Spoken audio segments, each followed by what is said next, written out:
Et Laurent, vous procédez de la même façon. Est-ce que vous avez des spécificités particulières quand vous construisez une maison en fonction de cette nécessité de respecter des plafonds de consommation à ne pas dépasser?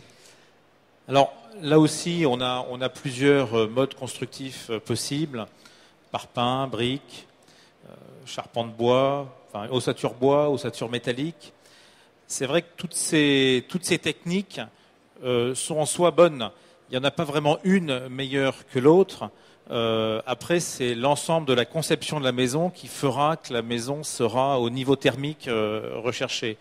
Mais le choix que vous devrez faire lorsque vous voudrez construire, de vous orienter plutôt vers tel type de chauffage que tel autre, après, c'est un choix qui peut être guidé soit par un arbitrage économique parfois, parce que certaines méthodes peuvent être plus ou moins onéreuses, mais c'est aussi un choix personnel, parce que je prends l'exemple du chauffage, bien certains d'entre vous apprécieront peut-être davantage un chauffage par poêle à bois, par exemple, ce que l'on est capable de proposer, ou d'autres préféreront peut-être une pompe à chaleur, parce que c'est par exemple deux chauffages qui donnent une sensation de chaleur qui peut être légèrement différente.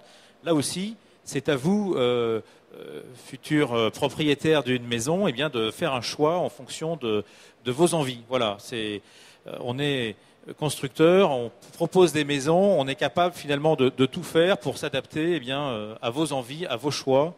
Je crois que là, on a aujourd'hui des fournisseurs qui ont beaucoup progressé sur l'ensemble des produits et qui sont capables aujourd'hui de nous proposer une gamme finalement très variée et très complète. Voilà.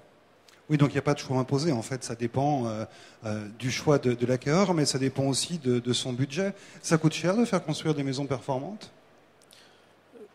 Relativement à ce que représente le produit, non, parce que c'est évidemment, plus on a une maison performante, vous vous doutez bien, plus elle coûtera cher, ça c'est évident. Mais ça reste, une maison performante comme celle-là présente quand même beaucoup d'avantages. On est sur une tendance quand même assez haussière de toutes les énergies, électricité, gaz. Toutes ces énergies ont tendance à augmenter. Donc c'est vrai aujourd'hui que à chaque fois que ma maison économise finalement de l'énergie, je gagne aussi de l'argent, ou j'évite d'en perdre. Donc ça, il faut vraiment avoir aussi un raisonnement global par rapport à ces maisons performantes. Il y a un autre aspect aussi, c'est qu'une maison vraiment plus performante sur le plan thermique a aussi une valeur en termes de valeur patrimoniale qui est quand même supérieure, qui sera supérieure évidemment à une maison thermiquement moins performante.